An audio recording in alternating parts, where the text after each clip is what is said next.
On that stifling morning, when the sun had not yet reached its zenith over Ouagadougou, Ibrahim Traoré silently crossed the main lobby of the imposing administrative building where, for months, strategic meetings shaping the country's future had been held. The air was heavy, not only from the heat seeping through the windows, but from the silent expectation that always accompanied him. His presence, imposing yet serene, carried a blend of respect and fear, like the quiet arrival of a storm on the horizon. He wore his sober, impeccable uniform, his expression serious, attentive, his eyes scanning the corridors and employees who, upon noticing his approach, straightened their postures, murmured hurried greetings, or simply averted their gaze, unable to withstand the force of his presence. As he walked, Traoré heard in the background scattered sounds of coffee machines, papers being stacked, cell phones vibrating, and fragmented conversations in French, Mossi, and English, all diluted in the constant hum of bureaucratic daily life. It was then, in a fleeting second, that something caught his attention, cutting through the monotony like a sharp blade. A confident, precise female voice, articulating a rapid sequence of instructions in Arabic, followed, without any perceptible transition, by a directive in Spanish, and soon after, almost like an invisible dance among phonemes, a sentence in French, so well pronounced that it would be impossible to detect a foreign accent. Traoré stopped instinctively, his gaze seeking the source of that unexpected polyphony. Among the polished marble columns and decorative ferns, he spotted the discreet figure of a man in a dark grey uniform, crouching beside one of the lobby's glass panels, cleaning with precise circular motions, an invisible stain that only he seemed to notice. The man was thin, of average height, his dark skin marked by the sun and years, his head slightly tilted, his expression serene as he spoke simultaneously with a group of visibly confused foreign visitors. Around him stood a Spanish executive in a beige suit, an Arab businessman in an immaculate white jalabia, and a French secretary clutching a clipboard, all attentive to the janitor who, with patience and elegance, untangled the linguistic confusion with the silent authority of someone who mastered not just words, but bridges between cultures. Traoré stood still, arms crossed, observing in absolute silence as the man, without interrupting his work, guided the visitors with the same dexterity with which he wiped the glass, each sentence a clean gesture, each verb a reflection of precision. The contrast of that scene was as brutal as it was poetic. In a building where power was measured in titles, positions, and decibels in meeting rooms, there was a man, invisible to all eyes, yet who, in a few minutes, demonstrated a capability that few within those walls could even imagine possessing. After the visitors thanked him, each in their own language, and dispersed, Traoré approached, his firm steps echoing on the marble, until he stopped a few meters from the janitor, who, sensing his presence, slowly raised his gaze with the serenity of someone surprised yet unintimidated. Traoré remained silent for a moment, observing him with that intensity only he could wield, before finally asking in his deep, measured voice, "Do you speak French?" The man smiled, a discreet, humble smile, and replied with a slight nod, "Oui, monsieur, et aussi l'espagnol, l'arabe, l'anglais." He hesitated briefly, then, as if reciting a list repeated so often it no longer held surprise, added, "Le portugais, l'allemand, le russe, l'italien, et même un peu de chinois." For a brief moment, silence hung between them like a dense cloud, as Traoré absorbed that information, not merely as technical data, but as a profound revelation about a world that so often insists on rendering talent invisible simply because it comes cloaked in the uniforms of silent service. 9 languages? Traoré repeated, not as a question but as a statement. The man nodded, discreetly wiping his hands on a cloth before resting them behind his back in a respectful yet unsubmissive posture.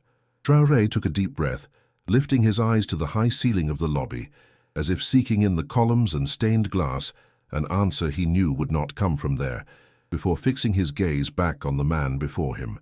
"How did you learn all this?" The janitor, who seemed to have anticipated that question 1,000 times in his silent thoughts, responded with disarming simplicity. "By studying, listening, and never giving up." He paused briefly, almost imperceptibly, before adding, "Life taught me that when you have no power, you need knowledge, and when you have no privileges, you need competence."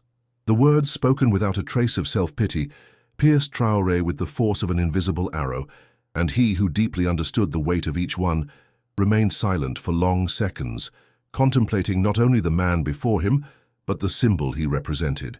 Living proof that talent and dignity are not measured by titles, but by what is built silently when no one is watching. Without saying more, Traoré nodded, as if concluding a conversation that, though brief, had already said everything, and continued toward the elevators. But as he pressed the metallic button and heard the soft click announcing its arrival, he hesitated, turned slowly, and with the authority of someone accustomed to making irreversible decisions, called out, "What's your name?" The man, who had resumed his task, straightened up, wiped his hands again, and replied in a firm voice, "Kofi." "Kofi Mensah." Traoré nodded, committing the name to memory with the same precision he used for strategic routes and commanders' names, and, before stepping into the elevator, added with a half-smile, "Kofi, I need you in my office tomorrow at 8. The man raised his eyebrows slightly, not out of fear but with a brief flash of surprise, before responding with a simple, "Oui, monsieur." That night, as he returned home, Kofi Mensah spent long minutes sitting on the edge of his bed, elbows resting on his knees, hands clasped, staring at the floor as if seeking, in the invisible cracks of the tiles, some meaning for what had just happened. He couldn't fully grasp why IBRAHIM Traoré had summoned him, but something within him, an instinct that years of invisibility had not erased, whispered that this brief, unexpected conversation might herald an irreversible change. Meanwhile, across the city, Traoré remained in his office, the windows open, letting the warm African night air invade the silent room, reports and memos untouched on his desk. Reclining in his chair, eyes half closed, he mentally replayed every word, gesture and glance from that morning, reflecting deeply on how, amidst the complex machinery of power, it was still possible to find, in the most unexpected places, the purest and most undeniable expression of competence and human dignity.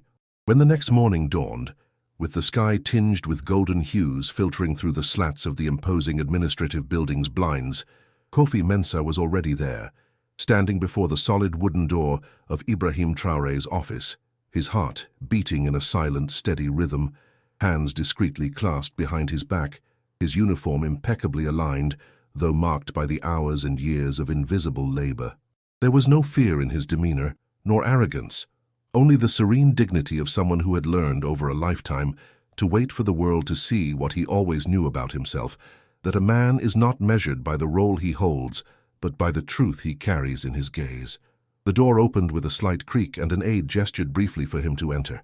Kofi crossed the threshold with firm steps, feeling for a moment the symbolic weight of that space where decisions affecting millions were made daily. Ahead, seated at his desk, Traoré looked up from a report and, upon seeing him, offered that enigmatic half-smile so many recognized, a blend of cordiality and silent evaluation, as if deciphering layers in a single glance that others would take years to perceive. "Good morning, Kofi," Traoré said in his deep, measured voice, indicating the chair across from his desk. Kofi sat carefully, keeping his back straight and his gaze direct yet respectful, waiting patiently for the reason he had been summoned.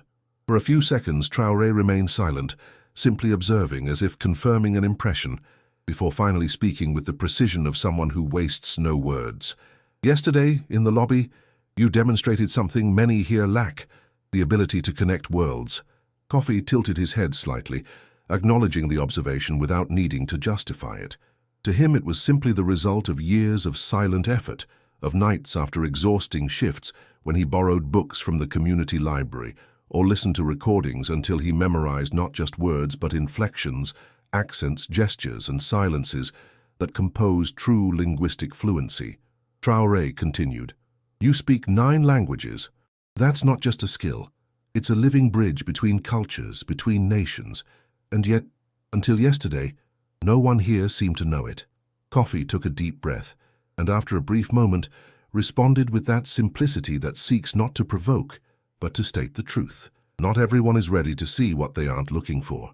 The words hung in the air like a distant bell, resonating through the austere walls of the office, as Traoré nodded slowly, recognizing not only the validity, but the depth of that statement. He rose from his chair, walked to the window, and gazed at the frenetic movement of the city, the hurried people, street vendors arranging their wares, motorcycle taxi drivers weaving through the avenues with skill. composing the vibrant, often chaotic mosaic of daily life. "For years," Traoré began without turning, "we've spoken in this very room about how we need to strengthen our international relations, reduce our dependence on foreign consultancies, and value local talent more." He paused briefly, then turned to face Coffee again, his gaze now filled not only with conviction, but with a determination that seemed intent on breaking through the rigid structures of bureaucracy. "And yet, when talent is right in front of us, we choose not to see it." He walked to the desk, picked up a dossier and placed it before Coffee, sliding it toward him.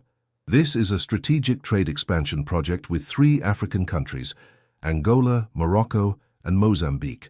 It's been stalled for months due to cultural and linguistic communication issues." Coffee, without yet touching the dossier, raised his eyes to Traoré, who then added, "I want you to lead direct communication with these partners." For a moment, time seemed to freeze. Coffee, who had spent years as the silent presence noticed only when a window needed cleaning or a light bulb replacing, was now invited to take a central role in a mission that, until then, seemed reserved for high-ranking executives and specialists imported from major international consultancies. "Me?" he asked, not out of doubt in his abilities, but from surprise at the radical break in the unspoken order that had always confined him to functional invisibility. Traoré nodded with a half-smile. "Yes, you." Coffee took a deep breath and, without hesitation, picked up the dossier, quickly flipping through a few pages, immediately recognizing the typical patterns of communication failures he had witnessed over the years. Poorly translated documents, ignored cultural expressions, deadlines compromised by misunderstandings that could have been avoided with minimal sensitivity and linguistic competence. He closed the dossier, looked at Traoré and said with the same serenity he always carried, even when the world around him insisted on overlooking it, "When do we start?" Traoré smiled, satisfied, and replied, "Now." And so in that moment, without official speeches, bulletin board announcements, or internal memos, Coffee Mensah's fate changed forever, not as a favor or concession, but as the legitimate result of a competence that finally found the opportunity to express itself fully. In the weeks that followed, Coffee dove into the project with the same meticulous dedication he had always applied to his silent tasks, but now with the freedom and responsibility of someone who knew their decisions would directly impact the country's commercial and diplomatic relations.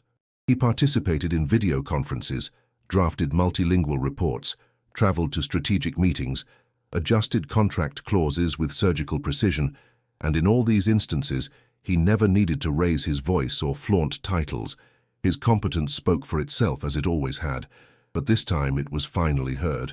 As the project progressed, resolving long-standing impasses and opening new possibilities for international cooperation, something even deeper and quieter was happening within the structure of the public administration. Other employees began to look around with a new kind of attention, wondering how many other coffees might be hidden in the corridors, how many overlooked talents might be silently cleaning windows or organizing files, while the system insisted on seeing only diplomas and visible titles.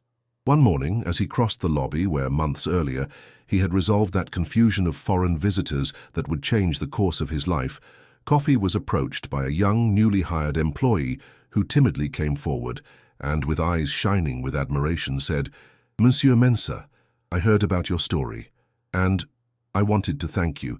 You inspired me to go back to studying." Coffee smiled, lightly touched the young woman's shoulder, and replied with that disarming simplicity that defined him, "Never stop learning. That's how we transform not only our lives, but the world around us."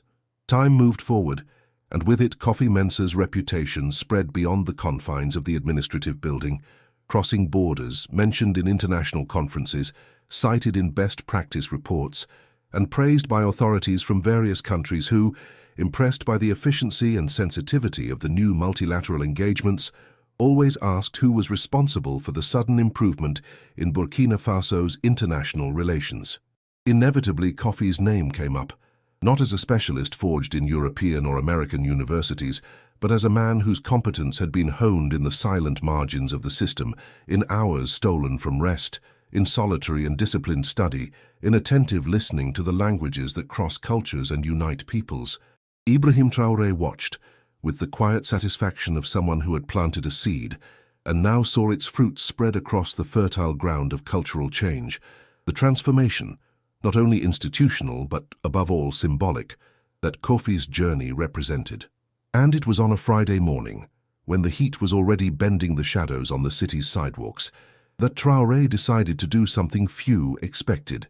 He called a general meeting, not to present another expansion plan or economic package, but to tell before everyone the story of Kofi Mensah. The conference room filled quickly, employees settling side by side, some curious, others skeptical, but all attentive when Traoré, standing at the center of the podium, without resorting to teleprompters or notes, began to speak in that deep, serene cadence that always commanded attention, even in the most distracted settings. He described in detail the morning he found Kofi cleaning a window while fluently speaking 9 languages, the surprise of discovering the extent of the janitor's abilities, the decision to offer him an opportunity commensurate with his competence, and above all, the impact that decision had, not only on the success of the international expansion project, but on the very fabric of the institution, which, from that moment, could never again ignore the silent talents that sustained it. At the end, Traoré paused, letting the silence settle like a thick breeze over the room, and then said, looking directly at everyone present, "Let Kofi's story teach us forever that brilliance does not lie where hurried eyes usually look, but where dignity, competence, and silent persistence meet." There was a moment of suspension, as if no one knew exactly how to react, until spontaneously a round of applause broke out in the room, first timid, then firm, filling every corner, resonating through the corridors and adjacent rooms, reaching even those who not long ago didn't even know how to pronounce Kofi Mensah's name correctly. When the applause subsided, Traoré calmly stepped down from the podium and walked to Kofi, who was seated discreetly in the second row, as he always preferred, close enough to hear everything, but far enough not to draw attention. Seeing the president approach, Kofi stood respectfully, but Traoré, with a firm gesture, shook his hand before everyone, not with the cold formality of protocol ceremonies, but with the authenticity of someone publicly recognizing the value of a man who had turned his silent journey into an inspiring legacy. That day there was no celebration, no cocktail party, no commemorative plaques. What remained, etched in everyone's memory, was the image of Kofi standing beside Traoré, the two men sharing, with firm and discreet gazes, a silent understanding that they had, together, broken a barrier long thought insurmountable, that talent must be identified not only with trained eyes, but with hearts willing to recognize human value beyond institutional labels. Weeks later, Traoré formally established a national program inspired by Kofi's journey, titled Invisible Bridges, aimed at identifying, training, and promoting hidden talents across all levels of public service, a project that soon gained international recognition and was replicated in other African countries, that saw in Burkina Faso's experience not only an example of administrative efficiency, but a lesson in humanity and social justice. As for Kofi, he continued his life with the same serenity as always. He declined interviews, avoided the spotlight, and chose to remain focused on the work he now pursued with even greater passion, aware that his story served as a silent inspiration for many others who, like him, had learned that the world is not always ready to see those who walk outside conventional paths. But when someone with the vision and sensitivity of an IBRAHIM Traoré decides to pay attention, the impossible becomes just a word. And so Kofi continued crossing the corridors of the administrative building, no longer with a cleaning cart, but with folders of projects, multilingual reports, and strategic plans shaping the future of the country's international relations, always with the same steady step, the same calm voice, and that serene expression of someone who knows, better than anyone, that true greatness needs no fanfare, only opportunity.